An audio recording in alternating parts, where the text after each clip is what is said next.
Bonjour à tous, bonjour Zora. Bonjour David. Ravi de poursuivre cette matinée exceptionnelle sur France 2. Dans 1h30, la messe de réouverture ici à Notre-Dame de Paris. Mais en attendant cette émission interreligieuse, un moment important puisque l'ensemble, Zora, des responsables des cultes et des religions de France vont être avec nous sur ce plateau. C'est presque un événement inédit car ça n'arrive pas souvent. Ce n'est jamais arrivé et ça arrive pour la première fois sur le plateau de France 2, sur le service public, et on en est fiers car ce matin, autour de Notre-Dame, nous célébrons l'unité dans la diversité. Tout au long de cette matinée, nous retrouverons également Maryse Burgot, grand reporter pour France Télévisions, et qui sera sur le parvis de la cathédrale de Notre-Dame de Paris, et puis Jian Benzina également, qui sera du côté de cette foule parisienne qui a fait le déplacement pour assister à cette première messe qui va démarrer dans un peu plus d'une heure et demie. Une messe présidée par Monseigneur Ulrich qui est déjà avec nous sur ce plateau. Bonjour Monseigneur. Les invités d'ailleurs s'installent les uns après les autres. En direct. Voilà, devant cette belle cathédrale Notre-Dame. Peut-être qu'on peut aller prendre la température. La température, on va retrouver Jian Benzina. Bonjour à vous Jian, est-ce que vous nous entendez ? Oui, absolument. Écoutez, autour de moi, ça commence à se remplir. Il y a les courageux, ou plutôt les courageuses, qui ont bravé les températures. Vous teniez absolument... Alors, je tiens à vous montrer quand même qu'il y a du chocolat chaud et il y a des crêpes maison. Donc, vous vous installez pour toute la matinée. Voilà. C'était très important pour vous d'être là. Vous disiez d'abord pour votre foi. Oui, tout à fait. On se souvient très bien du 15 avril 2019. Moi, j'étais chez mes parents. Je regardais ça à la télé. J'ai vu la flèche s'effondrer et je me souviens de me dire mais Notre-Dame brûle, Notre-Dame s'effondre. Enfin, j'avais été prise d'émotion et d'être là aujourd'hui, c'est très fort parce qu'on a réussi le pari de reconstruire Notre-Dame en 5 ans. Et c'est quand même un défi fou parce qu'on repense aux bâtisseurs des cathédrales au Moyen-Âge. Cette première messe, elle va résonner particulièrement pour vous ? Oui, vraiment. Enfin, pour toi aussi, je pense. Ouais, en fait, c'est surtout qu'il y a un côté qui est fou, c'est de voir en fait un édifice qui date de tellement d'années, qui a réussi à survivre.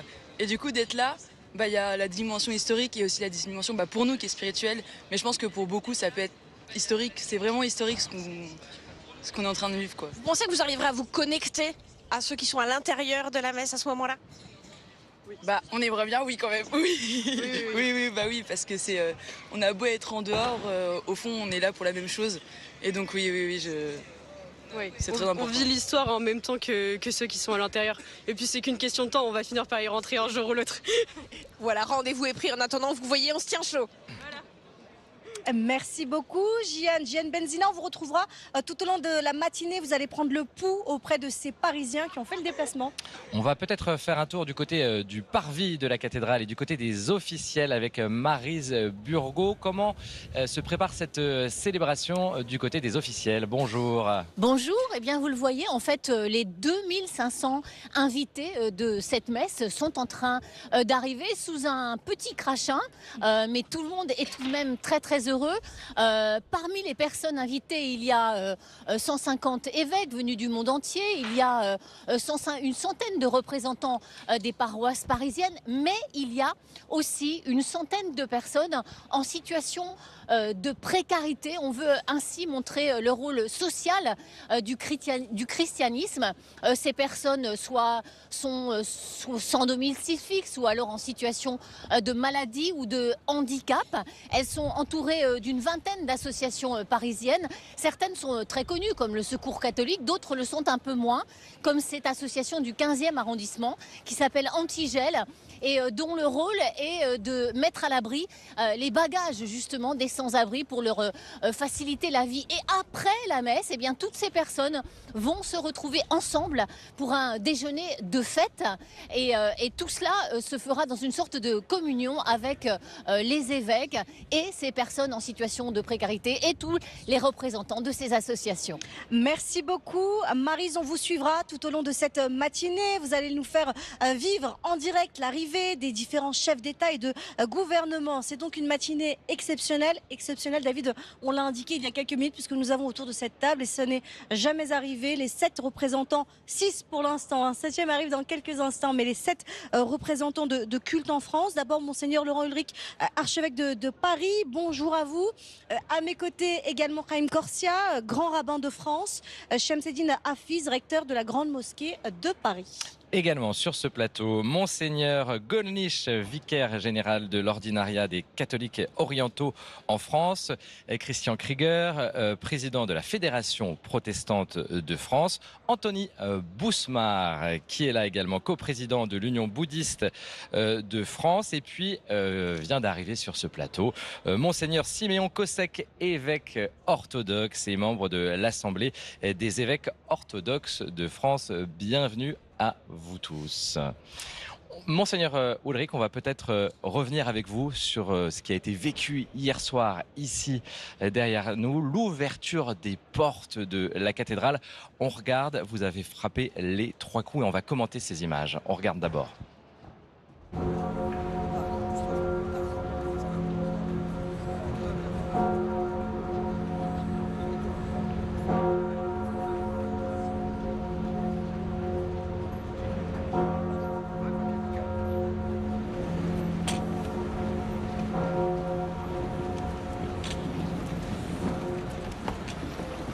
Notre-Dame, modèle de la foi, ouvre tes portes pour rassembler dans la joie les enfants de Dieu dispersés.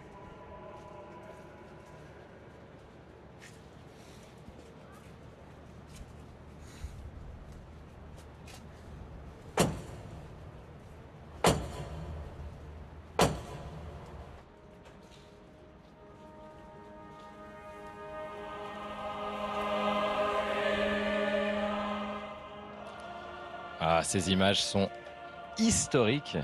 Monseigneur Ulrich, quelle émotion en vivant, même derrière nos écrans, ce moment hier soir. Vous, comment vous l'avez vécu? Ce moment où vous rentrez, regardez, dans la cathédrale. Commentez-nous ces images. Voilà, il s'agit d'entrer non seulement dans l'église, c'est-à-dire dans un bâtiment, non seulement dans une communauté, mais aussi la communauté d'église et l'assemblée qui était là, présente, mais je vois la croix du Christ qui avance et la Vierge Marie qui est là. Il s'agit d'entrer dans la relation la plus profonde possible avec le Christ qui se présente à chacun et qui est là pour chacun. Ça, c'était une émotion très forte. Qu'est-ce que vous ressentiez au fond de vous, dans le cœur?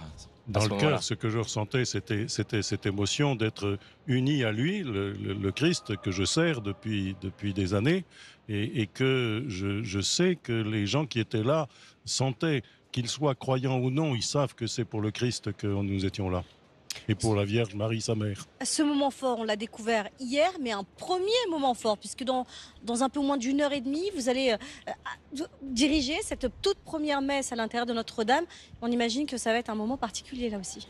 Bien sûr, c'est la première fois pour moi que je célébrerai la messe en présidant la messe dans cette église. Il m'est arrivé d'y concélébrer avec d'autres évêques, bien sûr, mais c'est la première fois que je présiderai la messe dans cette église et c'est évidemment un moment fort parce que c'est la réunion,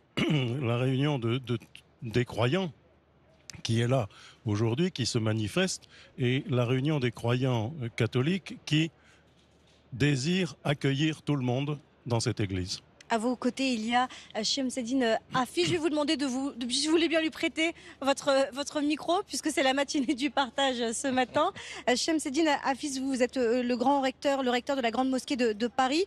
Elle est à quelques encablures d'ici, cette Grande Mosquée de Paris, autre grand monument de la capitale. Comment vous vivez le fait d'être présent ce matin pour cette première messe? Écoutez, c'est un moment, je crois, historique. Parce que pour moi, Notre-Dame, c'est l'âme de la France. C'est aujourd'hui, nous qui recherchons à la fois de la spiritualité et de la transcendance, pour un musulman, je rentre dans un lieu où il y a Marie. Marie qui pour les musulmans s'appelle Mariam et qui est la seule femme qui est citée dans le Coran comme telle. Et il y a toute une sourate qui est consacrée donc à Marie, et il y a effectivement un verset coranique qui rappelle que Marie est au-dessus de toutes les femmes parce qu'elle a cet art de la dévotion, cet art de l'humilité, de la simplicité. Et je crois qu'être aujourd'hui tous réunis, c'est un beau message que nous transmettons en ces moments de fracture, en ces moments de doute. Et ben voilà, aujourd'hui, devant cette belle cathédrale, notre communion doit être l'exemple pour tout le monde. Raïm Corsia, un moment fort pour vous également ce matin d'être là? C'est un moment de partage assez émouvant. Moi, j'ai suivi toute la cérémonie hier de chez moi. Et à la télé, on percevait parfaitement la joie profonde de Monseigneur Ulrich. Cette joie qui était celle de la reconstruction, en fait, de la confiance. Quand le président de la République a dit « dans 5 ans, on va la reconstruire », nous mettant en défi collectif à tous les artisans, à toutes celles et tous ceux qui ont fait revivre un monument qui est une part de notre histoire, il y a quelque chose d'universel. Et au fond, être capable de tenir ce qu'on dit, il y a un passage qu'on dit dans nos textes qui est merveilleux. « Source de bénédiction soit celui qui dit et qui fait ». Et en fait, c'est le peuple de France qui a dit « on va reconstruire ce monument qui est notre monument à tous ». Et donc, moi, je trouve très beau que nous nous retrouvions ce matin avant ce moment spirituel pour les catholiques, mais qu'on se retrouve pour leur dire « votre joie et votre spiritualité est une part de notre spiritualité collective ». C'est ce que dit le prophète Isaïe, « car ma maison sera une maison de prière pour tous les peuples ». C'est une joie partagée ce matin. En tout cas, moi, je partage cette joie et je partage la joie de vivre la joie de mes frères catholiques. Et il y a 5 ans, vous parliez d'un grand lieu de dialogue interreligieux et d'une part du patrimoine religieux qui a été détruit. Ce fameux 15 avril 2019 qui a marqué tous les esprits. Quand vous regardez dans le rétroviseur finalement, quel souvenir vous gardez de cette journée du 15 avril? Monseigneur Ulrich vous a dit que c'est la première fois qu'il va célébrer, présider une messe. Parce que le 15 avril en 2019, c'était Monseigneur Petit qui était là. Et quand je vois les images à la télé, il est tard le soir, je suis sidéré comme tout le monde, je l'appelle. Et je lui dis, écoute, on est à quelques jours de Pâques, pour toi la Pâques c'est la mort et la résurrection, parfait. Quoi qu'il y arrive, il y aura une résurrection. Et il m'a dit après à quel point ça l'avait maintenu debout dans son espérance. Et moi je crois que, vous voyez, l'architecture gothique c'est une forme d'élévation. On ne doit jamais s'apesantir sur ce qu'il y a, on doit s'élever. Et je crois que ces temps de partage sont des temps d'élévation où on se tient debout au-dessus des contingences du monde pour affronter ensemble ce dont le recteur de la mosquée de Paris parlait tout à l'heure, c'est-à-dire les difficultés du moment et du monde. Mais quand on est ensemble, on est tellement plus fort, on est l'image de la France. Christian Krieger, de l'émotion ce matin aussi? Oui, tout à fait. Une très très forte émotion de partager ce moment. En fait, j'ai eu le privilège hier de participer à l'inauguration et j'étais profondément émerveillé par l'architecture gothique, la pureté des lignes qui élève l'âme, en fait. C'est assez fabuleux. Et je suis aussi émerveillé par rapport au défi inouï qui a été relevé en 5 ans. Il faut vraiment le souligner. Là où il y a une volonté, là où il y a un objet commun, un but commun, notre pays est capable de relever des défis incroyables. Et ça résonne très très fort dans le contexte présent. Donc je suis très ému et je suis très heureux d'être avec les catholiques aujourd'hui qui retrouvent un lieu de spiritualité au cœur de la cité de Paris. Il est 9h. Allez-y. Non, je voulais juste dire qu'en plus, le pasteur Krieger a raison. Et c'est peut-être le moment pour nous, enfin en tout cas pour moi, de rendre hommage au général Georges Lain, qui avait été mon chef par le passé, et qui a tenu une forme de force, et je reprendrai un mot d'Apollinaire, la violence de l'espérance. Il a été capable d'imposer cette espérance à laquelle personne ne croyait. Et il l'a fait, et c'est un temps pour nous pour lui rendre hommage. Et on pensera à lui pendant la célébration, évidemment, puisque depuis, il est décédé. Tout de suite, on va retrouver Maryse Burgot sur le parvis de Notre-Dame. Je crois que vous êtes avec des membres d'une association, la Société Saint-Vincent de Paul, c'est ça? Oui, avec c'est un ça. membre. Absolument, c'est ça, exactement. Vous savez, pendant cette messe, ont été invités une 150 150 personnes en situation de précarité. Et Brian fait partie de ces gens qui ont été à un moment de leur vie en situation de précarité. Qu'est-ce que vous ressentez d'être là aujourd'hui, invité de cette messe? Je me sens privilégié, Oui. premièrement. Deuxièmement, j'ai toute une histoire avec Notre-Dame, avant son incendie. Et je suis... on m'a proposé d'assister à cette messe. Et j'étais très surpris. Oui. Et j'ai l'impression de... J'habite Paris, j'ai l'impression de faire un grand voyage. J'étais hier soir dans la même situation que si j'allais prendre l'avion ou si j'allais partir loin. Et je me suis dit, mais attends, tu vas pas partir loin, tu vas à Notre-Dame, tu vas dans le centre de Paris. Et j'avais ce même... J'ai toujours du trac quand je voyage. J'avais un trac comme ça hier soir. Et puis...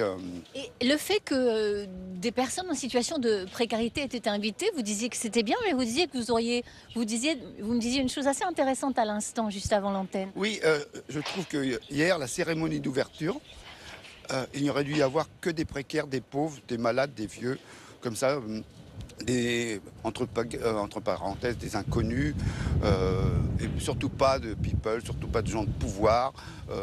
Ça aurait été un signe très fort. Ça aurait été un signe très fort. Les gens qui fréquentent les églises, des fois, quand vous allez dans des églises, des fois, elles sont relativement désertes. Et il y a des gens qui sont là, qui viennent, et qui ont une ferveur. Et parfois, c'est souvent, effectivement, des personnes âgées qui viennent, qui se rapprochent plus de lieux de culte. Et donc, puis ça, après, bon, les touristes, c'est très bien. Mais alors qu'hier, il n'y a eu que des people, tout ça, moi, j'ai trouvé que c'était mauvais goût. Ok, Voilà, je vous remercie. oui. Je vous en prie, je vous remercie beaucoup et je vous rends l'antenne. Merci à vous. Merci beaucoup à Maryse. On va rebondir sur ce que disait Brian il y a quelques instants. Monseigneur Gollnisch, vous l'avez peut-être entendu, il disait « J'ai l'impression d'avoir voyagé en arrivant jusqu'ici ». Est-ce que vous comprenez ce sentiment, puisqu'on a l'impression qu'elle revit, cette cathédrale, elle revit aujourd'hui, et beaucoup ont l'impression de la découvrir pour la première fois? Elle revit parce que la communauté a continué à vivre. Et j'entends notre ami, mais hier, il y avait beaucoup de gens, des gens un peu cabossés par la vie. Ils étaient là aussi. Et d'ailleurs, dans les églises à Paris, il n'y a pas que des vieux, il n'y a pas que des églises désertes. Allez-y, vous verrez qu'il y a beaucoup de jeunes dans nos églises. Voilà. Mais si je peux prolonger, vous savez, la première cathédrale effondrée, dont le toit est effondré, que j'ai vue, c'était la cathédrale maronite d'Alep, qui avait reçu une bombe. Et je ne peux pas m'empêcher de penser à elle et de penser, évidemment, à tout ce qui se passe en Syrie aujourd'hui. Mais lorsque après Notre-Dame a pris feu, ça a été une émotion considérable pour les chrétiens d'Orient. Et nous avons même reçu des dons, y compris de communautés de chrétiens en Irak, qui nous ont envoyé des dons pour la reconstruction de la cathédrale. Il y a un lien fort entre les chrétiens d'Orient et la cathédrale Notre-Dame? Absolument, parce que d'abord, les chrétiens d'Orient qui sont en France ont l'habitude d'y célébrer des commémorations parfois douloureuses, comme celle du génocide de 1915 avec les Arméniens, ou l'Holodomor, qui est un génocide avec les Ukrainiens, mais aussi des rencontres œcuméniques, puisque beaucoup de nos frères orthodoxes, parfois, il y a eu des célébrations. Je me souviens même d'une délégation du patriarcat de Moscou, il y a 15 ans, qui nous avait beaucoup impressionnés. Donc, de fait, je crois que Notre-Dame, évidemment, dépasse les frontières de la France, c'est évident, et touche beaucoup en Orient. Et il y a aussi cette fameuse chapelle, si je ne me trompe pas, qui va être dédiée aux chrétiens d'Orient. Alors d'abord, il y a la couronne d'épines qui vient d'Orient quand même, la couronne d'épines du Christ. Et puis bien sûr, Monseigneur Ulrich et le recteur de Notre-Dame ont accepté qu'une chapelle soit dédiée à la prière avec les chrétiens d'Orient. Donc c'est pas que la prière des chrétiens d'Orient, mais ça aussi les prières des chrétiens latins avec leurs frères, en communion avec leurs frères d'Orient. Anthony Bousmar, dans quel état d'esprit êtes-vous ce matin? On a vu ce témoignage très beau à l'instant et je vous ai vu réagir. Oui, alors je voudrais dire que d'abord, nous sommes responsables religieux, mais nous sommes également citoyens français. Et comme le disait mon ami le recteur, cette cathédrale, c'est le cathédrale de tous les Français, quelle que soit sa tradition. Et pour le coup, je peux tout à fait entendre la remarque de cette personne, regrettant quelque part finalement qu'il y ait peut-être plus de personnes en situation de pouvoir par rapport à des personnes en situation de précarité. Mais comme le disait Monseigneur Ulrich, ou Monseigneur Gollnisch, pardon, il y avait des personnes en précarité. Donc c'était vraiment la Maison de France qui accueillait hier tous ces enfants et on était juste époustouflés, émerveillés, enfin les superlatifs manquent. pour qualifier la cérémonie d'hier soir. C'est un lieu où l'âme s'élève pour vous, Notre-Dame? Complètement, complètement. Et c'est vrai que dans les enseignements du Bouddha, l'impermanence est au cœur des enseignements. On évoque souvent l'impermanence plutôt pour quelque chose qui arrive à terme. Et quelque part, la cathédrale telle qu'on la connaissait était arrivée à terme. Mais les travaux extraordinaires qui ont été faits démontrent que l'impermanence est également la différence dans la continuité.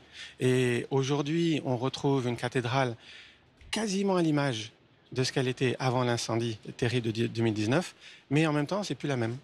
Et j'avais un souvenir d'une cathédrale assez sombre dans mes visites. Ah bah là, on a et de la lumière. Là, on est la lumière. Et je trouve que dans l'époque qui est la nôtre aujourd'hui, particulièrement compliquée, fracturée, etc., c'est une très belle image. L'image de tous les représentants des cultes autour de cette table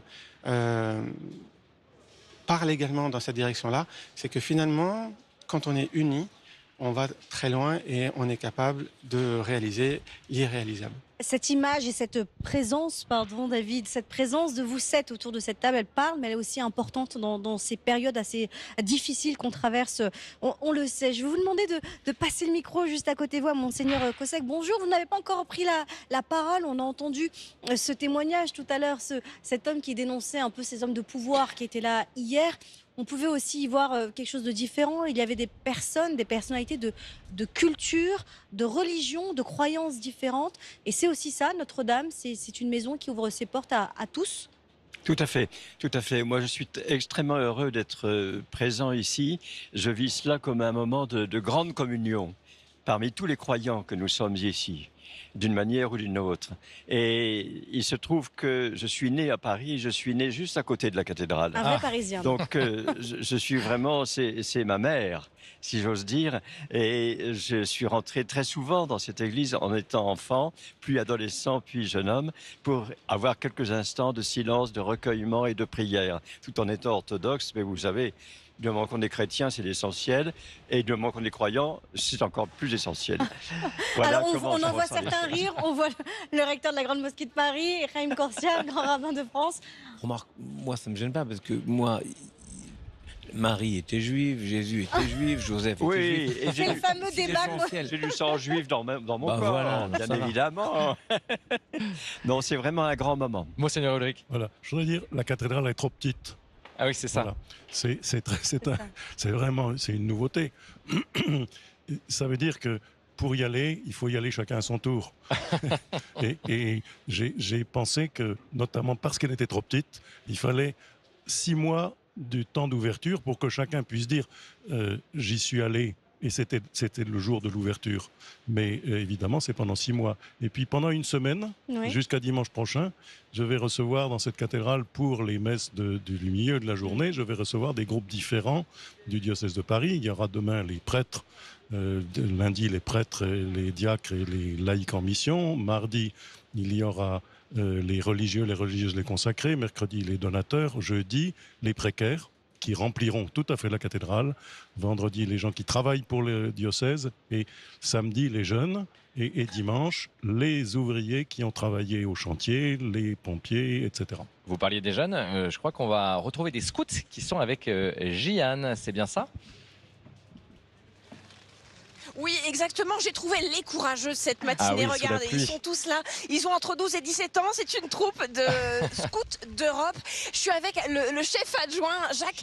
Qu'est-ce qui fait que cette messe-là, par tous les temps, il n'allait pas la louper, les petits gars? Alors, ce qui est bien, c'est que cette messe, elle apprend un petit peu à nos scouts l'importance de Notre-Dame. Et surtout, avec cet incendie, on est un peu fiers aussi de notre pays, de ces artisans qui ont pu rebâtir Notre-Dame. Et c'est vrai que c'est ça qu'on voudrait montrer à tous nos scouts. C'est vrai que c'est pas facile sous la pluie, le vent, le froid. Mais bon, c'est un moment qu'on avait envie de vivre. Ça leur apprend qu'on peut se relever. Exactement. Exactement. Alors, on va se quitter en musique. Je vous laisse les écouter parce qu'il y a du cœur à l'ouvrage et du cœur à chanter. Allez-y, allez-y. Seigneur, la roue tourne entre tes mains. Aujourd'hui, je ne sais. Oh Seigneur, la roue tourne entre tes mains. Et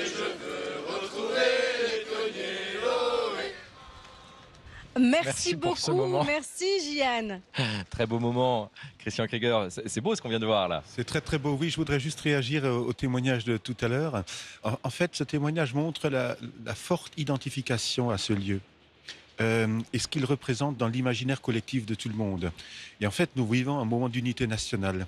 Et il faut vraiment le souligner, d'unité ici entre les cultes, mais aussi d'unité beaucoup plus large. Et c'est un moment heureux pour notre société et pour la France. Alors ce matin, des personnalités politiques et religieuses sont attendues, vous le savez, puisque la messe démarre dans presque une heure maintenant. Mais les Français, eux aussi, ont hâte de pouvoir découvrir. Un Français sur deux a l'intention de se déplacer pour venir découvrir Notre-Dame de Paris. Bienvenue. Et c'est vrai que vous l'avez dit, hein, c'est un lieu d'unité, un lieu de la nation. Comment la cathédrale a été le témoin de notre histoire? On regarde ce sujet de Constance de Bonaventure, Pierre Blanchardin et Sylvain Delcroix. Et puis on se retrouve juste après en direct sur ce plateau. Témoin de notre histoire, lieu fédérateur et emblématique, Notre-Dame de Paris est depuis le XIIe siècle intimement liée aux événements qui ont fait la France. C'est l'église du peuple de Paris qui a payé de sa poche l'édification de la cathédrale. Ce n'est pas une cathédrale qui est édifiée par des dons royaux, mais petit à petit, à partir de la fin du Moyen-Âge, ça devient aussi une image de Paris d'abord et de la nation tout entière, où l'on va fêter les grands événements des règnes, où l'on va fêter les victoires. Sous la Révolution, Notre-Dame est vandalisée, ses statues décapitées, la cathédrale devient propriété de l'État.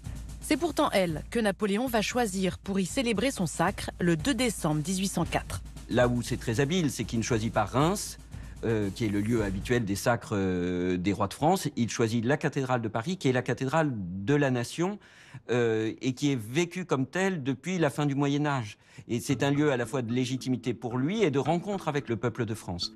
Au début du 19e siècle, Notre-Dame est délabrée. Victor Hugo viendra à sa rescousse en faisant de la cathédrale l'héroïne de son roman qui va connaître un immense succès populaire. Victor Hugo s'inscrit dans une longue tradition littéraire qui est de chanter la cathédrale. Mais il le fait à son échelle, monumentale, et à côté de la cathédrale de pierre, il va vraiment y avoir une cathédrale de papier dorénavant qui est Notre-Dame de Paris. Ce roman va attirer l'attention à la fois sur le Moyen-Âge et sur le monument de Notre-Dame, qui devient un symbole pour le monde entier. Et d'ailleurs, en 1843, sera votée à l'Assemblée une loi votant des crédits pour la restauration de Notre-Dame, ce qui est une première et qui est la suite directe du roman de Victor Hugo. Notre-Dame, c'est aussi le lieu où l'on célèbre les victoires. Le 25 août 1944, Paris est libéré, le général de Gaulle défile dans la capitale et s'arrête à Notre-Dame. Ah, Notre-Dame, c'est le symbole même de la libération de Paris. C'est ce moment du Magnificat le 26 août 1944. Le général de Gaulle descend les Champs-Élysées et se rend à Notre-Dame. Et en se rendant à Notre-Dame, il remet la France au sein de sa cathédrale nationale. Notre-Dame est aussi un édifice où l'on célèbre les morts. De Gaulle, Pompidou ou encore Mitterrand en 1996. Les présidents de la Ve République auront le droit à un hommage national au sein de la cathédrale, devant un parterre de chefs d'État étrangers. C'est un symbole de la France, un symbole éminent, un symbole d'unité nationale. Et donc c'est dans cette cathédrale de la nation, comme on a appelé Notre-Dame, que l'on accueille nos hôtes étrangers d'une manière où manifestement ils retrouvent une image éternelle de notre pays. En novembre 2015, Notre-Dame s'associe au deuil national. Une messe est célébrée en hommage aux victimes des attentats de Paris. Face à la douleur, la cathédrale est le lieu de l'unité. La cathédrale et la France entière pleurent ses enfants. Notre-Dame est vraiment le lieu où la nation se rassemble et on l'a vu ce jour-là. Et avec ce moment bouleversant de l'improvisation à l'orgue sur la Marseillaise au moment de l'offertoire, qui réconcilie tous les symboles de la France, dans ce moment où elle a le besoin de se retrouver dans cette cathédrale mère qu'est Notre-Dame.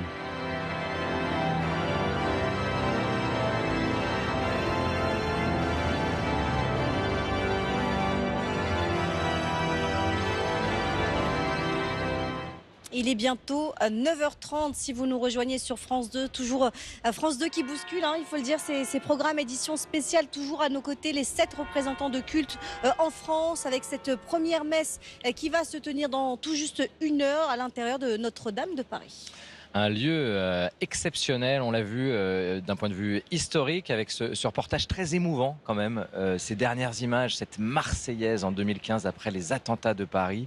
La cathédrale de la nation, nous disait cet historien, Monseigneur Ulrich. Comment vous entendez cette expression et comment vous réagissez à ce qu'on vient de voir dans ce reportage? C'est parce qu'elle est très incarnée ici à Paris, et que la nation française est quand même centrée autour de ce qui se passe ici à Paris, et qu'elle a trouvé une place. Et c'est pas nouveau, on nous l'a expliqué. Elle a trouvé sa place à Paris, et Paris ayant trouvé sa place pour la France, bien sûr, la cathédrale de Paris a été le témoin de tant d'événements, surtout dans un moment où, pendant des siècles, la religion catholique a été la religion majoritaire, absolument. Voilà. Mais spontanément, on s'y rend sur des événements qui ne sont pas forcément religieux, Haïm Corsia. Oui, le film était remarquablement fait sur les enterrements, mais surtout sur ce fin août 1944. Le besoin de se rassembler. J'ai vécu ce type d'événement, par exemple, après la chute du vol Rio-Paris. Oui. C'est ici, dans cette cathédrale, qu'on a célébré ce moment d'union collective. Au fond, la cathédrale s'est ouverte, elle avait quelque chose d'universel. Et c'est, bien sûr, chacun dans son culte. Je ne veux absolument pas prôner du syncrétisme. Eh bien, nous sommes différents. On pourrait être un peu plus féminin, diraient les mauvaises langues. Mais bon, comme vous êtes là... Je suis là pour équilibrer. C'est pas faux. C'est pas pour rien que je suis venue en couleur. Ben voilà, c'est très bien. Non, mais je trouve que c'est la structuration de nos cultes, mais peu importe. Dans nos lieux de culte, nous avons toujours cet impératif d'universel. Dans les synagogues, tous les samedis, nous récitons la prière pour la République. On ne fait pas une prière que pour les Juifs, c'est pour la République, c'est-à-dire toutes celles et tous ceux qui partageons l'espérance de ce destin commun qu'est la France, au-delà des religions. Parce que si on voulait réellement faire quelque chose à l'image de la France, il y a aussi quelqu'un qui ne se reconnaît pas dans nos cultes, mais qui dit, moi, je n'espère pas en Dieu, mais j'espère en l'homme, j'espère en la République. Et il y a une sorte de transcendance républicaine, et l'intelligence de la République qui est propriétaire de ce bâtiment. Oui. C'est de dire, les transcendances ne s'opposent pas, elles se conjuguent. Mais vous parlez justement de ces différences, du fait que chacun puisse trouver sa place. Je voyais le recteur de la Grande Mosquée de Paris acquiescer. Est-ce que le fait justement que dans cette reconstruction, il y ait eu finalement des ouvriers de toutes les origines, de tous les cultes, est-ce que ça aussi, ça prouve que Notre-Dame de Paris ouvre ses portes à tous? Hier, on a vu... au moment de cette réouverture symbolique, des pompiers, des personnes qui ont participé à la fois au sauvetage au moment de cette catastrophe du 15 avril 2019. Et moi, j'ai une pensée très émue pour des ouvriers de confession musulmane qui ont travaillé, je dirais, à la fois en tant qu'ouvriers, mais en même temps dans cette union, dans cette spiritualité qui est la nôtre à tous. Et presque en union de prière. Absolument, et j'ai une pensée pour l'un d'eux qui est décédé juste avant la réouverture. Edna, qui n'a malheureusement pas pu être... Que tout le monde aimait, paraît-il, absolument, sur le chantier. Absolument, qui était à la fois un homme d'une très grande humilité et qui faisait ce travail, parce que pour faire ce travail ici, dans cette cathédrale, il faut avoir un sens de l'humanité assez poussé. Vous parliez des pompiers. Je crois que Maryse Burgot est avec un pompier, l'un des héros de Notre-Dame de Paris sur le parvis. C'est cela, Maryse ? Absolument, je suis avec le capitaine Alexis qui fait partie de ces pompiers, de cette toute petite équipe qui a sauvé le beffroi, la tour nord. Vous assistez à cette messe aujourd'hui. Quel souvenir vous avez déjà de ce moment où vous étiez avec seulement 5 autres pompiers, vous étiez 5 dans le beffroi nord pour essayer de sauver la cathédrale? Quel souvenir vous avez? Ce sont des moments forts. On a vécu une soirée extraordinaire, lutté contre les flammes, redescendu une fois, plusieurs fois. Et finalement, une soirée mémorable qui reste dans notre histoire et dans nos mémoires pour toujours. Vous aviez, je crois, une seule lance pour éteindre les flammes. Oui, tout à fait. Une seule. Et c'est elle qui nous a permis de venir à bout du sinistre au fur et à mesure de la nuit. Et si vous n'aviez pas réussi à sauver ce beffroi nord, qu'est-ce qui se serait passé? Il est possible que les cloches seraient tombées sur la charpente. La charpente aurait pu entraîner une partie de la tour, voire de la cathédrale avec elle. Et donc, que ressentez-vous aujourd'hui d'assister à cette messe? Beaucoup d'émotions, beaucoup de fierté aussi. L'occasion de revenir fouler les pas de ce parvis que nous avions foulé un certain 15 avril 2019. Donc beaucoup d'émotions et de fierté, oui.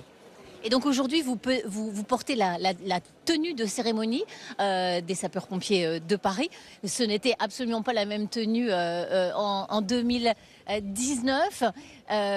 Vous vous sentez chanceux d'être ici aujourd'hui, hein? Bien sûr, très chanceux, dans une tenue beaucoup plus légère en plus, puisque la tenue de feu, elle pèse un petit peu plus lourd, mais c'est normal, elle est là pour nous protéger. Merci beaucoup à vous et bonne messe. Merci Maryse pour ce très beau témoignage. On peut revenir sur ce qui s'est passé hier soir rapidement, cet hommage aux pompiers qui ont été applaudis dans la cathédrale. Monseigneur Ulrich, peut-être, c'était un moment historique, ça aussi, très émouvant. Un moment fort, 10 minutes d'applaudissements continus et nourris et reconnaissants. C'était extraordinaire d'avoir cette parade toute simple. Simplement, ils ont été là, ils ont défilé devant tout le monde et ça a été un geste dans sa simplicité, dans sa beauté et les paroles qu'on vient d'entendre du capitaine là se disent quelque chose aussi de très fort, c'est-à-dire j'ai fait mon devoir, j'ai fait ce que je devais faire et heureusement ça a eu une belle issue. Monseigneur Cossec. Oui, écoutez, moi je voudrais simplement dire que par exception, j'étais à Paris le jour où les flammes ont commencé à sortir de la charpente. Je me trouvais sur le quai à côté. Et il y avait un monde fou, comme toujours dans ce quartier, beaucoup de touristes, mais aussi beaucoup de Parisiens, beaucoup d'autres personnes, de toutes sortes de religions, bien sûr, du bruit, de l'agitation, beaucoup d'individualisme, comme on le sait, dans Paris, c'est classique. Et d'un seul coup, les flammes jaillissent. Et quelques paroles sont échangées, évidemment, face à l'événement, qui nous paralyse quelque part. Et puis tout de suite après, un silence absolument exceptionnel, qui m'a impressionné beaucoup. Et j'ai commencé à entendre des gens qui priaient, des gens qui pleuraient, j'ai vu des gens se prosterner au sol, de toute religion, de toute confession. Une prière spontanée. Une prière communautaire, j'allais dire, qui unissait absolument, pour moi, le monde entier même, autour de Notre-Dame. On dit que les Français ont moins la foi, mais c'est faux. Il y avait des Français, mais il y avait énormément de gens de toutes races, de toutes nationalités. Et c'était très impressionnant pour moi de voir que ces flammes essayaient de détruire la cathédrale, essayaient de monter jusqu'à Dieu. Mais Dieu a fait que tout est redescendu et tout est rené. Maintenant, nous avons une cathédrale 1000 fois plus belle qu'elle a été. On voit ces images d'ailleurs très impressionnantes. On va peut-être aller voir du côté de Jiane. Jiane, est-ce que vous êtes avec nous? On retrouvera Jiane peut-être un peu plus tard. Moi, peut-être, Monseigneur Goni, je voulais réagir. Oui. Je voudrais revenir sur la question de l'universel. Quand les chrétiens ont construit la cathédrale, ils ont en même temps construit l'Hôtel-Dieu, qui était à côté de la cathédrale, mais lui aussi a pris feu, il a été reconstruit de l'autre côté. Mais il est tout à côté de la cathédrale. L'Hôtel-Dieu, c'est pas n'importe quoi comme mot. C'était la maison du malade et du pauvre. Et en même temps, il y avait l'école cathédrale, qui existe toujours au Bernardin, mais qui a donné par la suite la Sorbonne. Et donc, le lieu de la culture. Et donc, il faut bien comprendre que la cathédrale, lieu de la célébration, elle est à comprendre à côté du lieu du souci du pauvre et du malade, qui était l'Hôtel-Dieu, et puis l'école cathédrale devenue université, le lieu de la culture. Et c'est donc un ensemble cohérent, et par le souci du pauvre et de la culture, on retrouve ce souci de l'universel dont on a parlé. Pour la petite histoire, vous avez été ordonné d'ailleurs à Notre-Dame, hein, Monseigneur? Comme tous les prêtres de Paris, nous avons été ordonnés à Notre-Dame. Donc, à un moment important de notre vie, j'ai été ordonné diacre. Mais il se trouve aussi que, un peu par hasard, enfin pas par hasard, mais j'ai fait ma communion solennelle à 11 ans. Donc déjà, ça m'avait frappé. J'ai cru qu'il allait dire la bar mitzvah. On vous a vu réagir. On vous a vu réagir presque étonné. Non, mais c'était marrant parce que je me dis, il va dire, j'ai fait ma bar mitzvah. Parce que tu as commencé, je ne sais pas ce que tu voulais dire, mais la bar mitzvah. Je ne sais pas si tu as fait la bar mitzvah. Juste avant que Monseigneur Ulrich, j'ai vu que Laurent voulait réagir, je pensais à ce que disait Anthony sur l'impermanence. Vous voyez, maintenant qu'elle est complètement rendue en lumière, on voit plus encore ces deux statues de l'église et de la synagogue dans leurs différences. Et moi, je pense que justement, l'évolution serait... On laisse comme ça, parce que c'était l'histoire qui présentait les synagogues avec les yeux bandés, la couronne de travers et le sceptre brisé. Mais on pourrait imaginer une œuvre contemporaine qui disent la fraternité qui est la nôtre aujourd'hui. Parce que moi, je suis contre la cancel culture. Je ne veux surtout pas enlever ce qui a été le témoignage des siècles. Mais qu'on soit capable de dire aujourd'hui quelque chose de ce que nous construisons, ben ce serait important. Ah, voilà une proposition, monseigneur Ulrich. C'est une belle proposition. Qu'est-ce que vous en pensez? J'en pense du bien. Il faut répondre favorablement alors. Il faut monsieur le rabbin. J'ai un projet de Gérard Garouste. Voilà, il faut trouver le moyen. Gérard Garouste, vous avez même le projet. Le grand rabbin est arrivé avec un projet clé en main. Il arrive toujours avec quelque chose dans sa poche. Ouais. Non, je comptais le faire ailleurs en France, mais je me dis aujourd'hui quand on le voit, c'est ici qu'il faut le faire. Il y aurait quelque chose à dire collectivement, au-delà des relations entre le catholicisme et le judaïsme, une sorte de témoignage de ce qu'a été Vatican II, qui a près de 60 ans a transformé radicalement la vision que l'Église a de sa relation avec son passé, et donc avec le judaïsme, et au fond de sa compréhension d'elle-même. C'est le titre 4 de Nostra Aetate, je fais professionnel, mais c'est ça. En scrutant le mystère de l'Église, on arrive au patriarche, au matriarche et à l'histoire de la Bible. Ce que nous allons bien montrer dans le tour de la cathédrale qui est proposé désormais pour faire mémoire de là où s'enracine toute notre foi. Il est 9h40, à 10h30. La messe de réouverture de la cathédrale que vous allez présider, monseigneur. Merci d'avoir été avec nous ce matin, puisqu'on va vous laisser vous préparer pour cette célébration. On n'oserait pas vous mettre en retard, monseigneur. Ça serait Ulrich. dommage. Mais d'abord, avant de continuer nos échanges qui sont très importants ce matin, on va écouter ces quelques mots d'Emmanuel Macron, le chef de l'État qui hier s'est exprimé ici même sur le parvis de la cathédrale. Alors c'est à l'intérieur.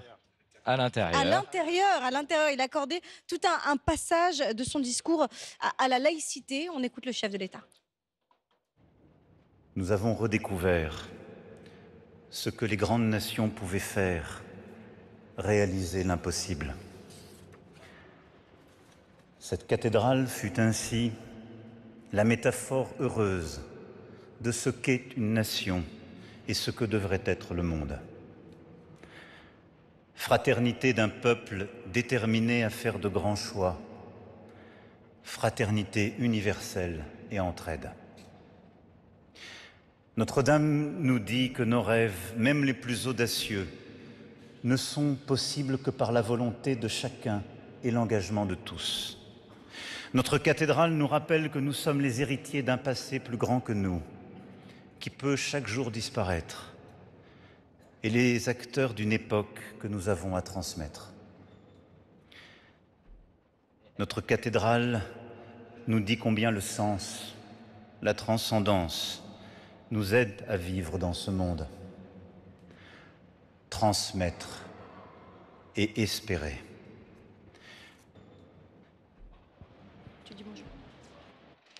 Et voilà, retour avant la messe, ça sera à 10h30. Et on souhaite la bienvenue à monseigneur Éric de Moulin-Beaufort. Bonjour. Merci beaucoup et bonjour à tous. Archevêque de Reims et président de la conférence des évêques de France. Ça change un peu de Lourdes, on se voit souvent à Lourdes. Sous la pluie également. Peut-être ça ressemble un peu plus à Lourdes, parfois. Vous êtes ému ce matin quand même? Ah, moi, je suis très ému, oui, bien sûr, depuis longtemps, à la perspective de cette réouverture. Ouais. Et spécialement ému de célébrer la messe de nouveau ici. On va retrouver notre reporter Maryse Burgot. Maryse, vous êtes toujours sur le parvis de la cathédrale, je crois. J'essaie de voir sur l'écran. Et qui est à vos côtés?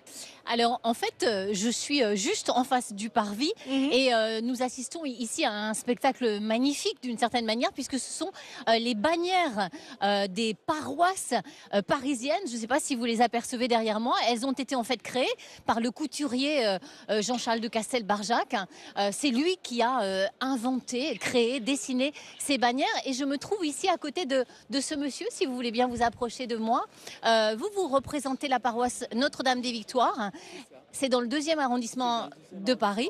Vous êtes un paroissien. Oui, je suis un paroissien.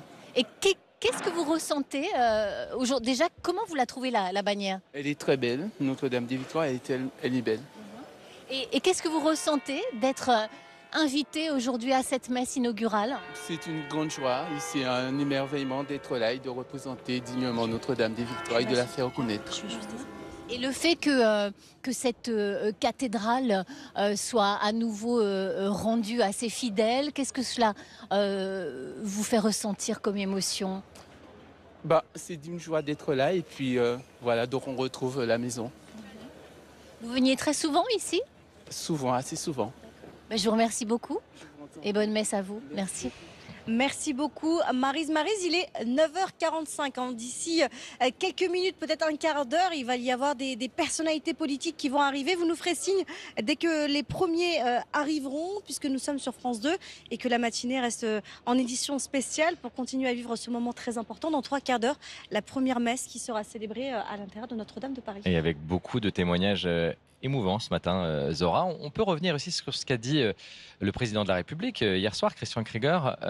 C'est vraiment étonnant de l'entendre parler de transcendance, comme si la spiritualité finalement pouvait transcender la nation. Comment vous l'avez entendu ? Écoutez, on a beaucoup parlé de laïcité, vous avez introduit ce sujet. La laïcité, en fait, c'est un double principe de liberté. C'est à la fois la nation qui reconnaît la liberté de conscience et la liberté de culte, et inversement les cultes qui reconnaissent eux aussi la liberté de conscience. Et donc au cœur de la cité, on a ce témoignage d'un lieu de spiritualité que mais là, il va encore plus loin, Emmanuel Macron. Reconnaît pleinement. Il fait plus que le reconnaître. Il dit même que la spiritualité peut aider à transcender la nation. C'est pas rien. Tout à fait. Mais on a un lien. Et nous sommes tous des hommes et des femmes qui constituent ce pays, des hommes et des femmes qui se posent des questions et se posent des questions. Vivre ces questions, c'est vivre sa spiritualité. Et donc, elle transcende. Alors, les cultes offrent des perspectives de vie spirituelle. Elles existent encore par ailleurs, mais elle est pleinement reconnue. On va vous faire réagir également, si vous le voulez bien. Du côté... Raïm Corsia voulait nous dire quelque chose. C'est Monseigneur de Moulin-Beaufort qui voulait parler d'une opération qu'on mène demain matin, justement à l'appel du président. Décidément. Allez-y, allez-y. Oui, demain, nous nous retrouvons quasiment tous ceux qui sont ici demain au Rincy pour aller rencontrer des jeunes dans un établissement scolaire. C'est une opération que nous avons essayé de faire depuis 1 an et enfin nous y sommes parvenus. Et l'idée, c'est quoi ? L'idée, c'est précisément de montrer à ces jeunes la possibilité de la fraternité entre les religions, mais aussi leur montrer que la laïcité rend possible de répondre chacun à la transcendance qui habite chaque être humain, et chacun selon sa tradition, selon le chemin de vérité qu'il peut faire dans sa vie. Une laïcité positive. On peut la qualifier de positive si on veut, la laïcité tout court, je dirais. C'est la laïcité en tant que telle. Anthony Boussemar, j'aimerais vous entendre également sur cette question. On a entendu le chef de l'État parler de la laïcité à l'intérieur d'une cathédrale. C'est tout de même fort. Comment vous, représentant votre culte, comment vous vivez ça ? Alors, j'ai cru comprendre quand même que la cathédrale était propriété de l'État. Donc finalement, c'est le propriétaire qui faisait valoir aussi peut-être ses droits dans ces lieux. L'affectataire est l'Église catholique. Il n'empêche que, encore une fois, c'est la maison de tous les Français. Et Monseigneur Ulrich l'avait bien dit dans son début d'homélie, merci, c'était que vraiment tout le monde est le bienvenu dans cette cathédrale, cette magnifique cathédrale. Et à ce titre, je connais plusieurs grands maîtres aujourd'hui tibétains, notamment qui, de passage à Paris, ne manquent pas de venir prier, méditer dans cette cathédrale, puisque l'atmosphère y est très particulière et invite justement à la méditation. Monsieur le recteur.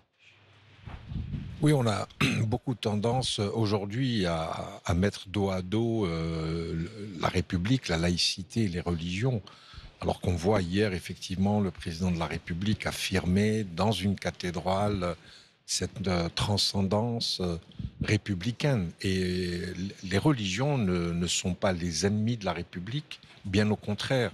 Et inversement. Et inversement. Et nous avons vu au cours des siècles les religions qui ont joué un rôle, notamment lorsqu'il y avait des conflits, ils ont joué un rôle de paix, d'apaisement.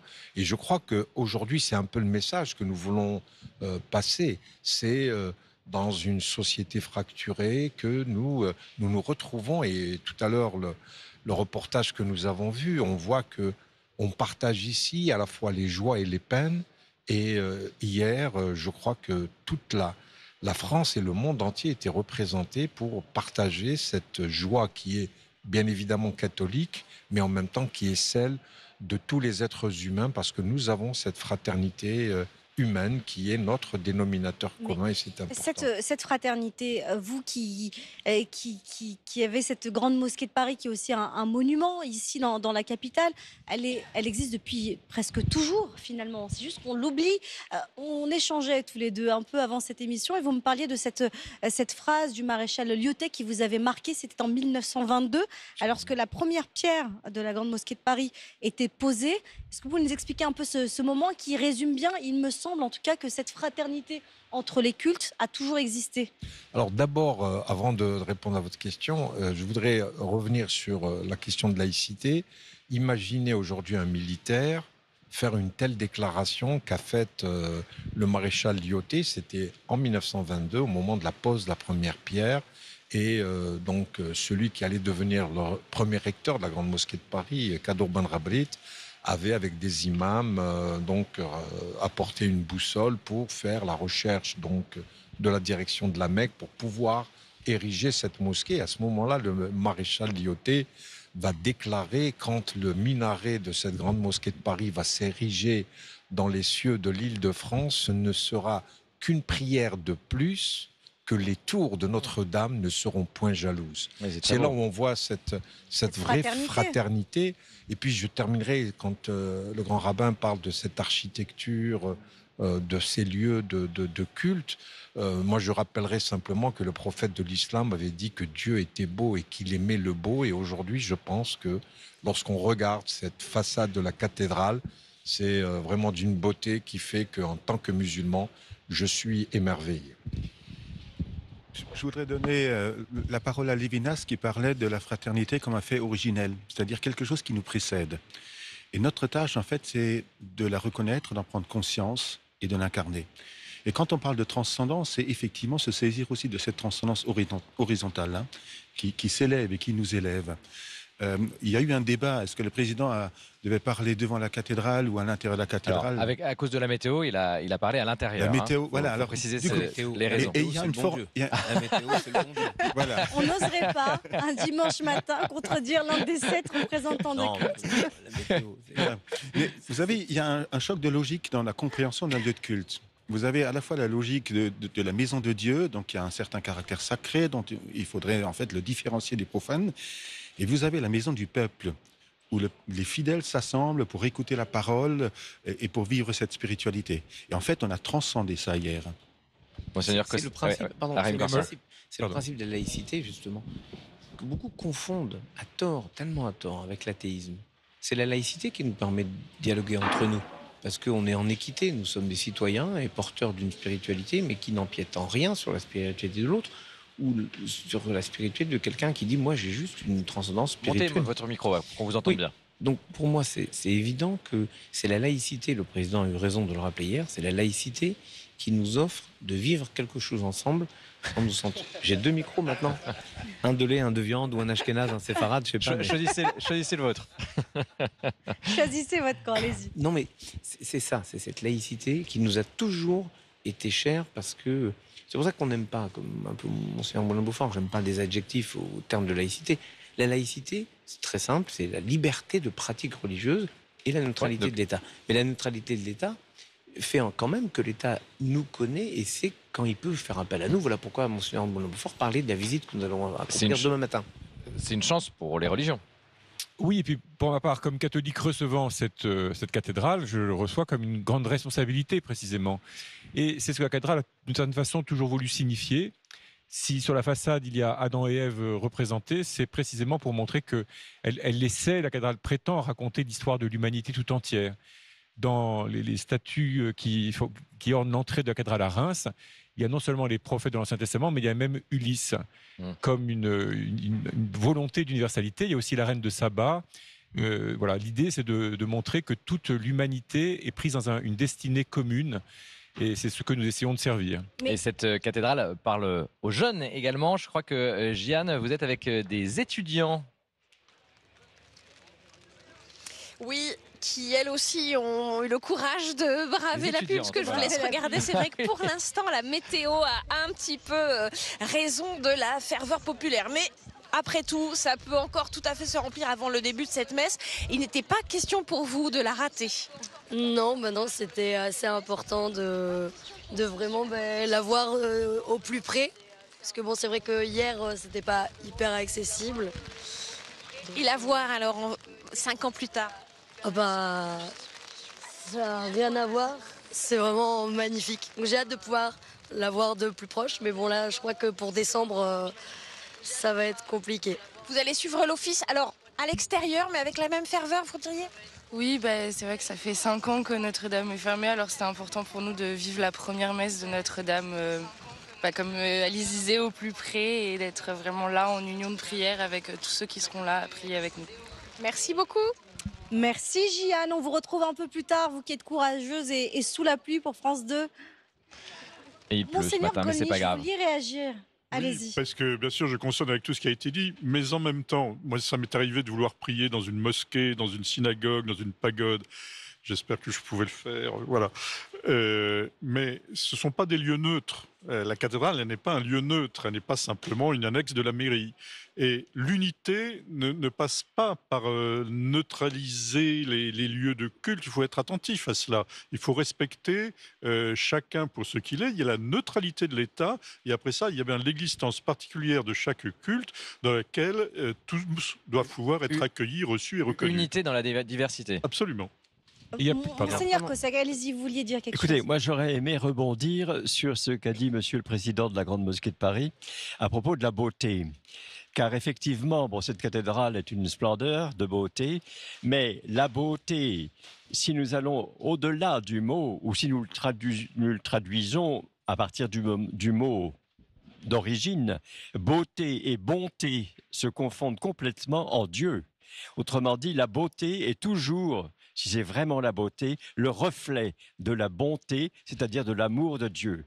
Et toute beauté nous conduit à l'amour, à la miséricorde et à ce qu'il y a de plus beau à vivre sur cette terre. La beauté sauvera le monde. Alors c'est pour ça que je voulais souligner ce qu'a rappelé tout à l'heure Monseigneur Gollnisch, qui est que quand Maurice de Sully, l'évêque de Paris, fait construire la cathédrale, il fait aussi construire l'Hôtel-Dieu pour accueillir les pèlerins et les malades.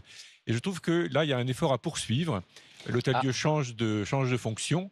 Et c'est sans doute la fatalité de l'évolution de nos sociétés.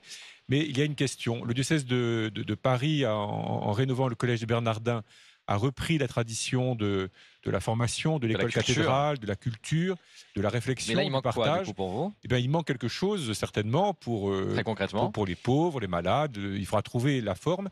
Et je salue l'effort de Monseigneur Ulrich pour qu'il y ait hier soir déjà des personnes en situation de handicap, des personnes en situation de précarité, pour qu'aujourd'hui, il y ait aussi une partie importante de l'Assemblée qui soit constituée de personnes comme cela et qu'il y ait le repas que nous allons partager. Après ce repas, ça me paraît essentiel pour exprimer ce qu'est cette cathédrale aussi la fonction et de la comment elle cathédrale. sert la nation. Ouais. C'est la fonction de la cathédrale et c'est comme cela, encore une fois, qu'elle sert la nation aussi. Vous allez bientôt nous laisser parce qu'il va falloir assister à cette messe, mais très rapidement. Il y a une question qu'on a envie de vous poser. On a entendu Emmanuel Macron parler de laïcité à l'intérieur d'une cathédrale. Même si pour vous ça paraît normal, il faut tout de même être honnête, en France, parler de laïcité à l'intérieur d'une cathédrale, ça peut surprendre. Est-ce que vous comprenez, Monseigneur, que ça puisse par exemple surprendre que le président de la République parle de laïcité à l'intérieur de la cathédrale? Non et oui. Enfin, non spontanément parce Alors que... pourquoi oui? Ah oui, c'est ça. Pour gagner du temps. C'est peut-être le oui qui est intéressant. Voilà. C'est le oui qui est intéressant. Oui, parce que nous sommes en France, dans un pays qui aime bien se vivre comme fracturé, comme en opposition, comme en tension. Mais en réalité, ça fait maintenant plus d'un siècle que nous vivons la laïcité et que nous avons appris à la vivre d'une manière positive. Et même avant un siècle, il y avait... il y a eu beaucoup le rôle de l'État, disons, dans la cathédrale a été important. Donc que le président de la République y parle, ça ne me choque pas spécialement. Parce qu'au départ, il était question que ça se passe sur le parvis. Oui, mais aussi pour valoriser le fait de l'entrée, de l'ouverture des portes. C'était ça, à un moment donné, qui était l'idée fondamentale. Que voilà, il y a un moment où on est dehors et rien n'interdit le président de parler dans une cathédrale. Mais on peut tout imaginer. Ce qui compte, c'est le contenu de ce qui va être dit Et hier, le président, je crois, a dit des choses profondes et fortes. Shamseddine Hafiz, vous vouliez réagir sur cette question Oui, de laïcité dans un lieu de culte peut-être? Quand le pape est venu il y a quelques années de cela, il avait été Oui, en 2008.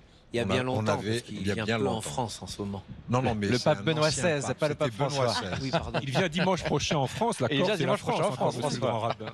Oh. Et en fait, le président de la République est venu à la Grande Mosquée de Paris. Il est taquin ce plusieurs matin. présidents de la République. Je crois que là aussi, c'est cette tentative d'opposer en fait le politique aux religions, comme je le disais tout à l'heure, mettre dos à dos la République et les religions, alors que là, non, je ne crois pas. Moi, personnellement, je n'étais pas choqué, que ce soit à l'extérieur ou à l'intérieur. L'essentiel, c'était le message qu'il avait passé. C'était un message très important, parce qu'en même temps, c'était, je pense, le grand message de l'unité. Le président de la République incarne cela, et je crois que pour nous tous, entendre le président de la République parler d'unité, moi, en tant que musulman, je suis en permanence à la recherche de cette cohésion sociale qui est la responsabilité du président de la République, parce qu'il arrive souvent que les musulmans de France se sentent légèrement mis de côté. Les cloches, c'est important ça. Monseigneur Cossec, je vous vois grand sourire là. Oui, j'aime énormément ce son-là que j'entends depuis mon enfance. C'est ça, on y revient. Je trouvais formidable que Monseigneur Gollnisch nous parle de la spécificité de la cathédrale. Et c'est vrai qu'il ne s'agit pas pour nous de préempter cette cathédrale. Le culte catholique est affectataire, c'est à lui. Mais j'aime l'entendre dire ça, parce que je n'oublierai jamais que quand il essayait de sauver les lieux de culte dans le Kurdistan irakien et pour sauver les chrétiens d'Orient, un jour il m'appelle et il me dit « Il faut que tu m'aides à sauver la tombe du prophète Naoum ».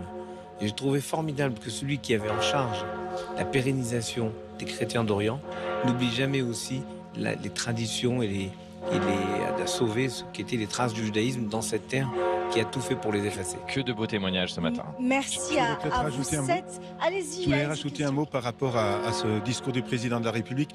Très il rapidement. est écrit dans la Bible notamment qu'il y a un temps pour toutes choses. Et je voudrais rappeler que les temps n'ont pas été mélangés hier. Il y a eu le discours du président et après l'archevêque est rentré pour le temps de la messe. Tout à fait. Ou de la célébration. Et donc, une fois qu'on ne confond pas les choses, qu'on les amalgame pas, mais qu'on les différencie, on peut vivre ça dans un lieu qui est un lieu du peuple, comme on l'a dit. Merci beaucoup, merci à vous sept. Il va falloir vous libérer parce qu'il va falloir assister à cette messe. On voulait vous remercier. En tout cas, on va vous garder quelques instants. On me dit qu'on peut encore vous garder quelques instants. On va peut-être d'abord regarder ce sujet, puisque vous n'êtes pas les seuls, en tout cas représentants de culte, à vouloir partager justement cette émotion, Oui. la réouverture de Notre-Dame. D'autres représentants de religion et de culte à travers le monde ont voulu s'associer à cette matinée, ce grand week-end, la réouverture de la cathédrale Notre-Dame. On va partir à Bangui, à Kiev, en passant par Jérusalem et Istanbul. On regarde cette série de réactions. Je suis dans un pays qui a vécu des moments difficiles. Il y a eu des élans de solidarité de la part des contributeurs, des uns des autres, pour reconstruire un symbole comme celui de la cathédrale, mais c'est un acte de témoignage, n'est-ce pas? J'imagine que même les non-croyants ont contribué à construire cette cathédrale. On estime que cette cathédrale doit demeurer quelque chose de fort, qui réunit les peuples, que l'on s'est donné la peine pour la reconstruire. À cette occasion solennelle, nous exprimons notre joie la plus sincère et notre gratitude envers Dieu. Depuis le centre du patriarcat œcuménique, nous élevons nos prières pour que cette cathédrale, dédiée à la très sainte Mère de Dieu et toujours Vierge Marie, demeure une source de paix, d'unité et de réconciliation. Que la lumière du Christ illumine ces murs sacrés et inspire toutes celles et ceux qui y entreront. Pour nous, les Ukrainiens et notre communauté en France, la cathédrale Notre-Dame joue un rôle important dans la commémoration d'Holodomor, le génocide du peuple ukrainien par le régime de Staline. C'est un espace particulier de solidarité où la voix de l'Ukraine peut se faire entendre pour l'Europe. Pour nous, la reconstruction de cette cathédrale veut aussi dire la possibilité de reconstruire nos églises, nos villes et nos villages qui ont été détruits par la guerre. Cela veut dire que l'espérance existe. À Notre-Dame, des personnes très différentes se sont réunies au cours des siècles pour prier, entendre parler de la grâce de Dieu au cœur de la ville de Paris et célébrer l'Eucharistie ensemble. Ensemble, sous les encouragements de Dieu, dans la diversité des êtres humains, c'est ce qui doit et peut continuer à s'appliquer dans la merveilleuse et unique Notre-Dame en ces temps de turbulence. C'est un moment de grande joie et de gratitude pour nous tous. Le simple fait que nous célébrions l'ouverture d'une institution religieuse et d'un service religieux dans un pays connu pour sa laïcité et donc pour son caractère séculier est également un message très important. C'est un message selon lequel la liberté et la diversité religieuse peuvent et doivent s'épanouir ensemble dans le respect mutuel de la conscience et des différentes approches de la vie. Notre-Dame de Paris est l'un des immenses chefs-d'œuvre spirituels de l'humanité. Elle est le fruit d'un incroyable dévouement de tous ceux qui l'ont construite et puis aussi de ceux qui l'ont récemment restaurée. Un tel lieu, comme tous les grands lieux de recueillement, de pèlerinage, de connaissance dans le monde, doit être un lieu qui inspire les fidèles à œuvrer ensemble pour la paix. Je prie de tout cœur pour que la nouvelle Notre-Dame contribue à apaiser les flammes des haines, des ressentiments et des conflits qui troublent tant notre monde. 10h06, si vous nous rejoignez sur France 2, toujours à nos côtés, les représentants des sectes cultes en France. C'est un plateau exceptionnel, ça se passe sur le service public et on en est fiers. On va regarder ensemble ces images qui nous parviennent en direct avec les personnalités politiques qui arrivent. On a pu apercevoir le Premier ministre démissionnaire Michel Barnier. On a pu voir également la ministre de la Culture Rachida Dati. On attend toujours la venue du chef de l'État, le président Macron. Différentes têtes couronnées d'Europe sont attendues également et différents chefs d'État et de gouvernement. Et les cloches sonnent, vous les entendez sûrement. Elles appellent évidemment à la messe. Peut-être une réaction sur ces réactions qu'on a vues, parfois de pays en conflit ou en guerre. Pourquoi Notre-Dame est un symbole de paix, hein? On voit tous ces officiels qui viennent du monde entier ce week-end. Qu'est-ce qui fait que Notre-Dame symbolise et appelle peut-être à la paix, Monseigneur Gollnisch? Moi, je crois que parfois, il y a des analyses trop rapides qui disent que les religions sont à l'origine des conflits. Les religions ne sont pas à l'origine des conflits. Les religions sont force de paix. Elles peuvent favoriser des conflits si elles sont manipulées par le pouvoir. Ça, c'est un message important. Si elles sont libres, elles sont toujours source de paix et agissantes pour la paix. Qui veut réagir? Monsieur le recteur, peut-être? Oui, on le voit, hein, Notre-Dame, là, c'est la paix hein, qui domine ce week-end. Quelles que soient les religions, quelles que soient les croyances, être croyant ou pas, aujourd'hui, effectivement, Notre-Dame est véritablement synonyme de paix, synonyme d'unité, d'union. Et aujourd'hui, on voit bien que ces cloches qui sonnent, qui appellent à la messe, je suis persuadé qu'il n'y a pas que des catholiques qui entrent dans cette belle cathédrale, mais que tout le monde se sent aujourd'hui appelé pour manifester un moment de communion. On va retrouver Maryse Burgot sur le parvis de Notre-Dame. Maryse, de votre côté, vous voyez défiler les différentes personnalités politiques qui arrivent pour assister à cette toute première messe. Oui, absolument. Les premières personnalités sont arrivées. On a vu passer le ministre démissionnaire, Monsieur Barnier. On attend bien sûr le président de la République, Emmanuel Macron. Et vous savez, 2500 personnes vont assister à cette messe. Et parmi ces personnes, il y a bien sûr des chefs d'État et de gouvernement. On ne connaît pas encore la liste officielle. C'est pourquoi c'est très intéressant de se tenir ici et de voir ces différentes personnes qui vont arriver. La célébration va commencer par une procession qui va être très très belle, une procession avec les bannières des 106 paroisses parisiennes. Ça va commencer d'un instant à l'autre, au début de la célébration. Mais en attendant, on voit toujours arriver les différents invités de cette cérémonie. Merci Maryse. Peut-être un mot, Monseigneur Éric de Moulin-Beaufort, c'est important justement la présence de chefs d'État pour vous à cette première messe, cette messe de réouverture de la cathédrale? Par certains côtés, pas plus que celle des pauvres et des précaires, comme des personnes en précarité, comme on l'a dit tout à l'heure. Mais c'est important aussi parce que c'est un beau signe d'espérance pour l'humanité. C'est la force de notre époque que tous les chefs d'État puissent se parler, puissent se rencontrer. La cathédrale gothique, par elle-même, par sa construction, veut évoquer la réconciliation du cosmos et de l'histoire humaine. Alors nous le souhaitons vraiment de tout cœur, nous le portons dans notre prière. Chaim Corsi, allez-y. C'est aussi l'histoire. On oublie la profondeur du temps. Et c'est aussi une façon de reconnaître que nous ne sommes pas juste nous, notre époque, notre temps, notre jour, notre heure. On est issu d'une longue histoire. Et moi, dans quelques instants, quand on aura terminé notre émission, je vais aller sur la tombe du premier grand rabbin de France, le grand rabbin David Sinzheim, qui s'était réuni avec le grand Sanhédrin à quelques mètres d'ici, dans l'hôtel de ville, à la demande de Napoléon.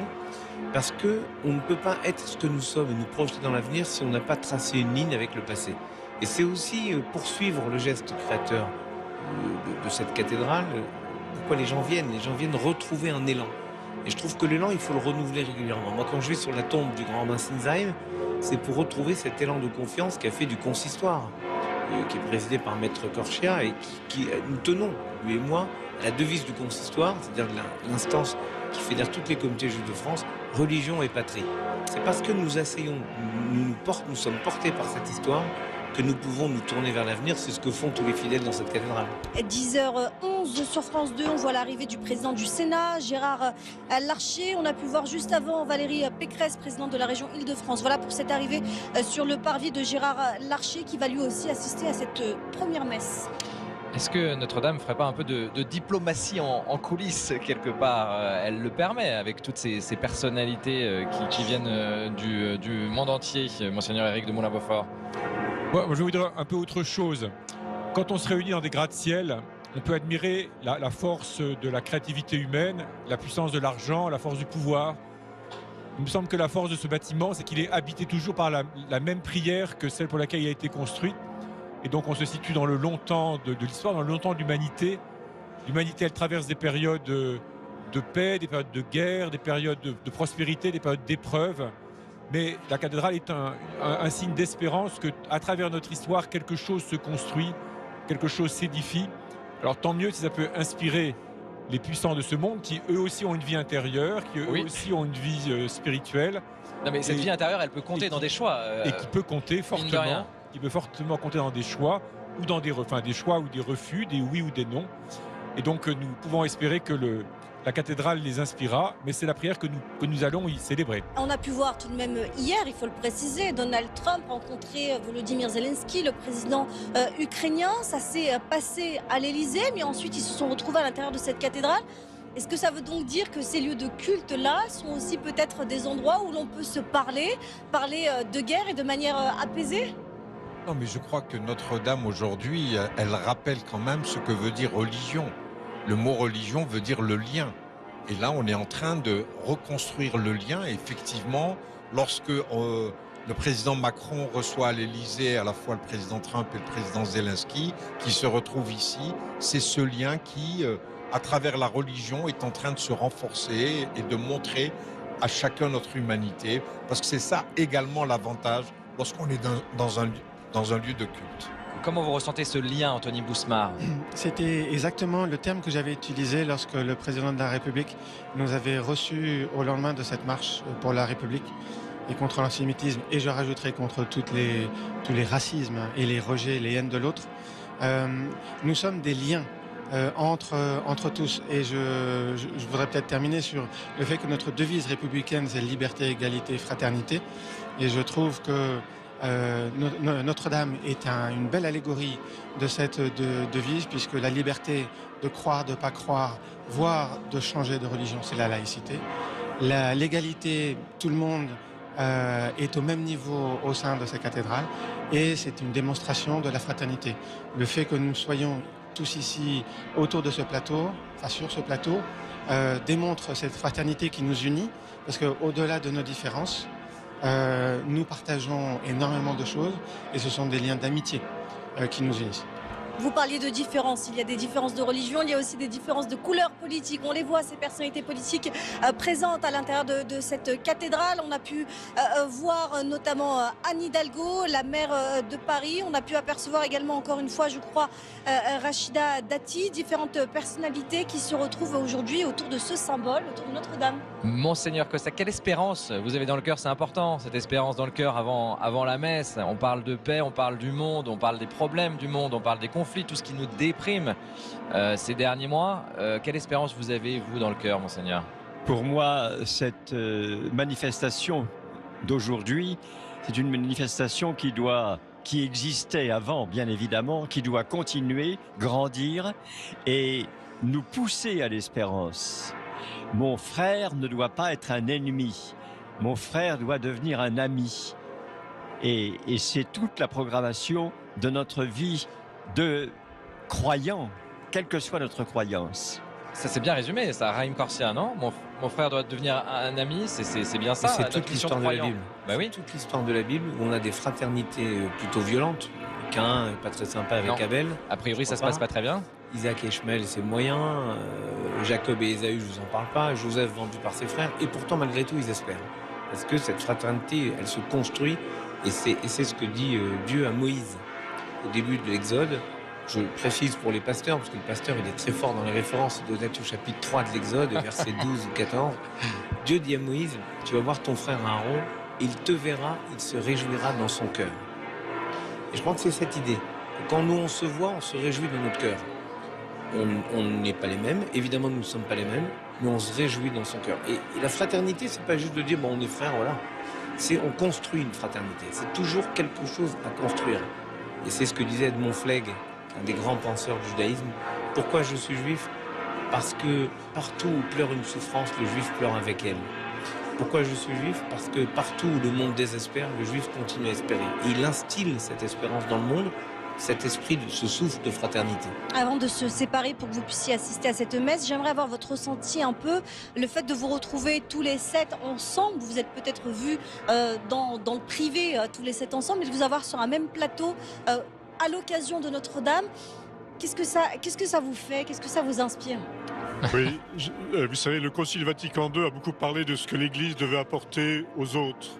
Mais le Concile a également parlé de ce que les autres apportaient à l'Église, de ce que le monde apportait à l'Église. Vous voyez, dans notre rencontre, c'est pas simplement une coexistence sympathique et amicale, c'est que ça me fait grandir dans ma propre foi. Qu'est-ce que ça vous apporte personnellement, vous, Monseigneur? Des chrétiens non catholiques, des musulmans, des juifs m'aident à grandir dans ma foi de prêtre.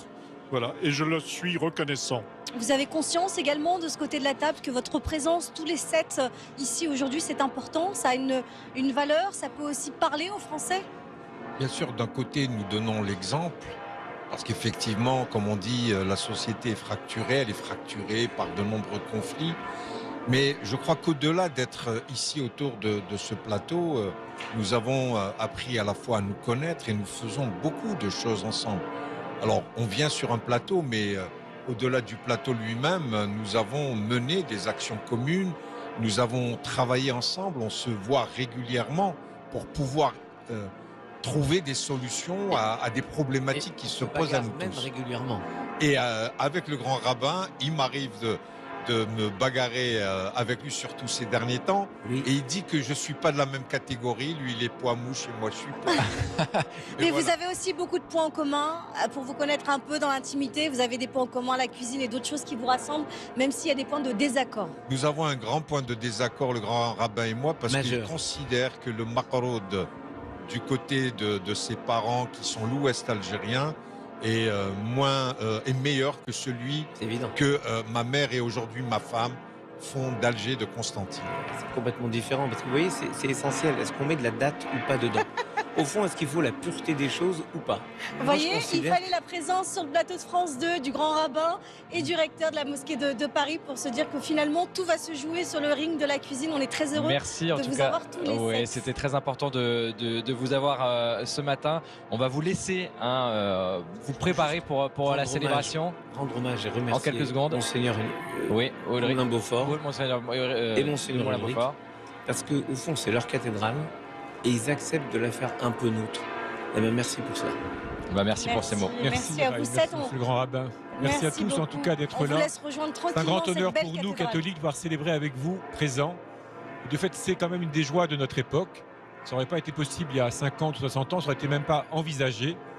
Donc je crois qu'à un moment où on a tendance à désespérer du temps où nous sommes, nous pouvons voir là un grand signe que l'humanité progresse et qu'il y a des acquis dont nous espérons qu'ils fructifieront encore. Il s'est passé quelque chose d'important ce matin sur ce plateau de France 2, devant et avec les cloches de Notre-Dame. On prend peut-être encore l'ambiance une dernière fois avant la messe avec vous, Jeanne. Comment on se prépare avec Maryse, comment on se prépare à cette célébration sur le parvis? Eh bien, tout est prêt en fait pour débuter cette messe inaugurale alors que il pleut toujours sur le parvis de la cathédrale, mais qu'il y a néanmoins une grande ambiance de ferveur. Je vous propose de découvrir un petit peu ce qui se passe sous cette magnifique tente transparente.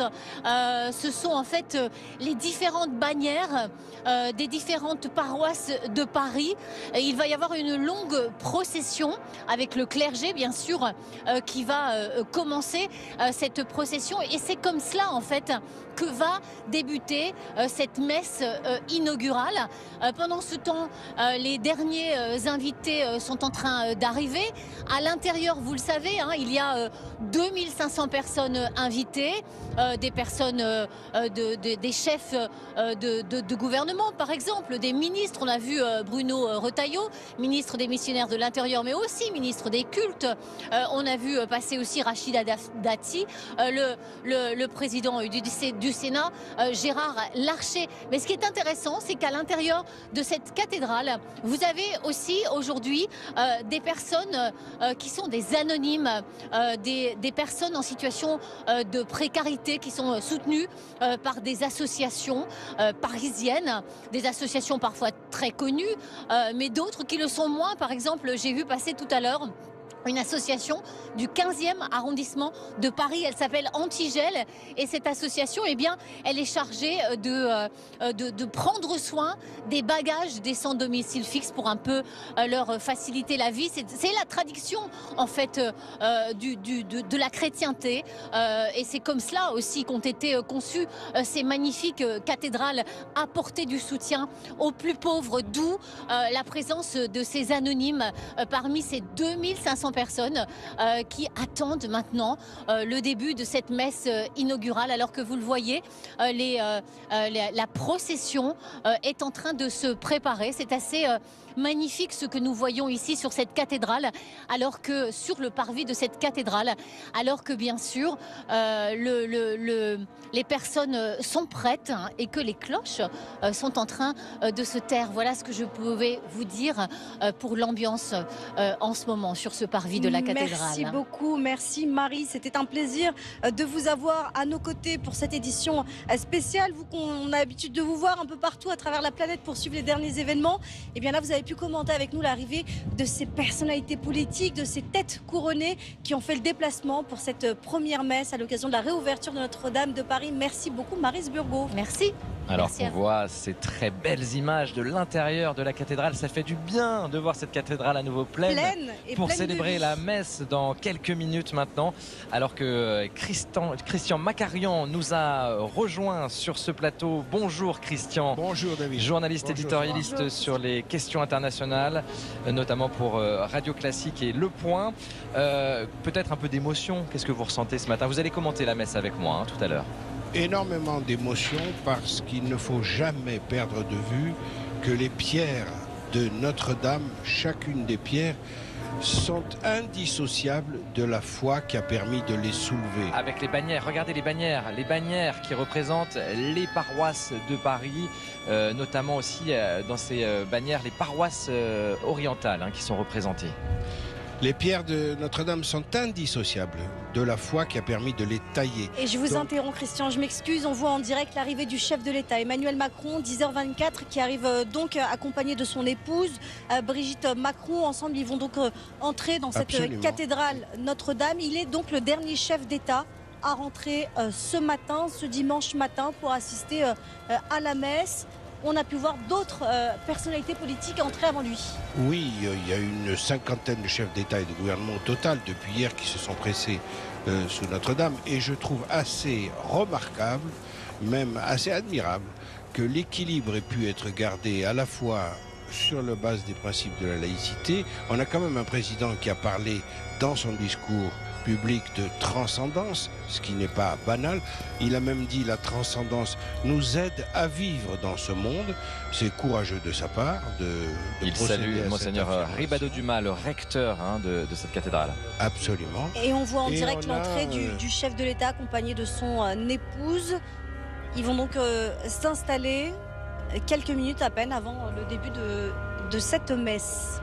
Et on a vu hier, comme on le voit aujourd'hui, on a vu des chefs d'État et de gouvernement représenter la part raisonnable d'un monde en furie à l'heure actuelle. Au moment même où nous parlons, le régime est en train d'être renversé en Syrie. Des événements terribles secouent tout le Moyen-Orient. On pense à la guerre d'Ukraine, on pense à énormément d'événements extrêmement dramatiques. Mais ici, il y a une sorte de communion de cette part du monde qui croit encore au dialogue et qui refuse ce règne de la violence et de la force. Ici a été fondée la religion du droit, de la personne humaine et du respect dû à la personne humaine. C'est une manière aussi pour tous les chefs d'État et de gouvernement présents de rappeler ce principe fondateur des relations internationales qui n'est pas toujours respecté, qui est la plupart du temps bafoué, mais qui doit rester, comme la nef de Notre-Dame, un point d'ancrage absolument essentiel du monde contemporain. On voit donc le chef de l'État qui salue une partie de son équipe gouvernementale en démissionnaire, il faut le dire désormais. Il y a aussi différents chefs d'État qui sont présents, installés devant. Ce qui est un peu de la diplomatie française qui se joue finalement ces dernières heures. Oui, alors évidemment, c'est considérable. L'événement d'hier avec cette trilatérale Ukraine, États-Unis avec le futur président Donald Trump et Emmanuel Macron comme intermédiaire entre les deux, c'est un jeu très habilement joué et c'est une partie importante, on l'espère, pour le règlement de ce conflit. Mais là, le président est un peu à contre-courant du rôle qu'il interprétait hier soir. Là, il est simple citoyen, assistant à la messe, bien sûr toujours comme chef d'État, mais il ne prend plus la parole, il ne s'exprimera pas, il sera un homme respectueux de l'événement. Quelque part, il revient à une forme d'humilité qui parfois, ma foi, peut manquer à certains personnages de cette ampleur. On parlait de l'impact des relations internationales sur ce qui se passe ce matin. On a parlé de l'Ukraine, des États-Unis, des différents pays en guerre. Vous évoquiez la Syrie, on le sait, il y a quelques heures, Bachar el-Assad aurait fui son pays. Au moment même où l'on parle. Mais il y a un autre pays qui est tourmenté en ce moment. Il s'agit de la Géorgie. La présidente hier a fait le déplacement également. Absolument. Ça prouve bien que d'être présente. Qui, il faut le rappeler, était la cousine germaine de Madame Hélène Carrère-Dancos, l'ex-secrétaire secrétaire perpétuelle. Elle-même qui est franco-géorgienne. Absolument, qui est géorgienne et que je connais bien.